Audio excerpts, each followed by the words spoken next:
দেখেন হাদি তার জানাজায় ৮-১০ লক্ষ মানুষ হয়েছিল।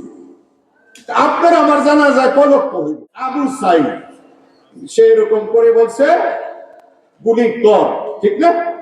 আর গুলি করে দিস। আমাকে একজনে প্রশ্ন করলো, হুজুর আবু সাইদ কি শহীদ? আল্লাহর পথে তাদের জান মাল ধন সম্পদ ব্যয় করলো, কিন্তু উদ্দেশ্য আল্লাহ পাকের সন্তুষ্টি বা সওয়াব পাওয়া না।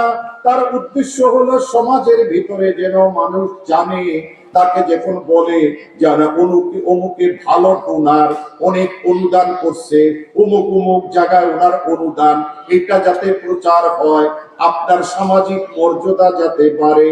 আল্লাহ পাক বলেন সেই বান্দার জন্য আমার কাছে কিছুই নাই।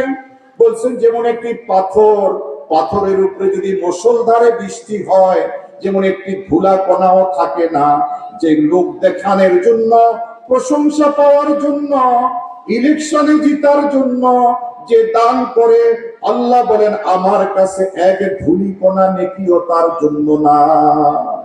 আল্লাহ শুনছেন, হাদিসে আসছে 3 ব্যক্তির কথা, শুনছেন কিনা? আল্লাহু আকবার। একজনের যুদ্ধে গিয়া, জিহাদে গিয়া জীবন দিয়ে দিছে। আরেকজনে এর বড় আলেম হইছে, ওয়াজ করছে, নসিহত করছে, পীর সাহেব হইছে, অনেক কিছু হইছে। আরেকজনের অনেক টাকা, অনেক দান করছে।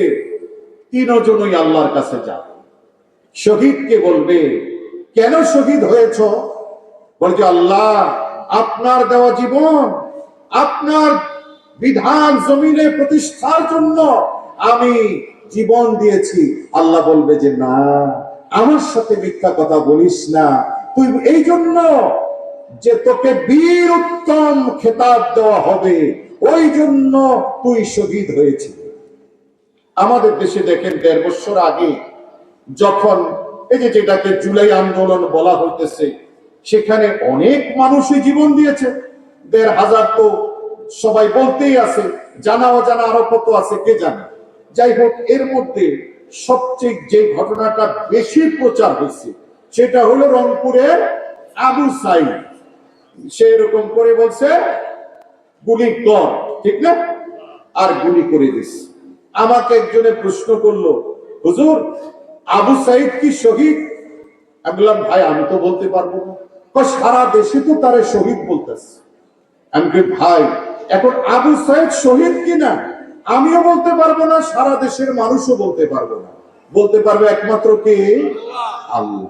যদি আবু সাইদের নিয়ত কি ছিল, যদি তার নিয়ত যদি ওরকম কোন খারাপই ছিল যে ইতিহাসে আমার নাম হবে, আমরা সবাই আবু সাইদ হইব এরকম, তাহলে তো সে শহীদ হবে না। তো তার দিলের খবর আমি জানি না, জানে কে? আল্লাহ। এসে আমি বললাম ভাই এভাবে বলেন না। দেখেন হাদি তার জানাজায় ৮-১০ লক্ষ মানুষ হয়েছিল। আপনার আমার জানাজায় কয় লক্ষ হইব? জানাজায় মানুষ হইলে হয়ে গেল নি, হে জান্নাতে গেছে কেন? আমি কই ভাই জান্নাতে যে গেছে এটা তো আমি কই দেয়, জান্নাতে হে গেছে কিনা এটা আল্লাহ জানে আর হে জানে। কিন্তু ৮-১০ লাখ মানুষ যে হয়েছে এটা তো সারা পৃথিবীর মানুষও দেখছে। দেখছে কিনা বলে? দেখছে। ওই লোক আরো চেষ্টা করতেছে, নবীজির জানা তো একা একা পড়ছে, নবীজির জানাজা এটা আপনি জানেন? আমার বলতেছে।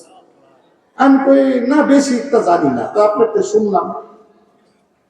তা আমি কই তাহলে আপনি একটা কাজ করে নূর মসজিদে দাঁড়াইয়া বলে দিয়েন যে ভাই আপনারা কেউ আমার জানাজা পড়বেন না, নবীজির মতো আমার জানাজা একা ইমাম সাহেব পড়বো, এটা বলে দিন।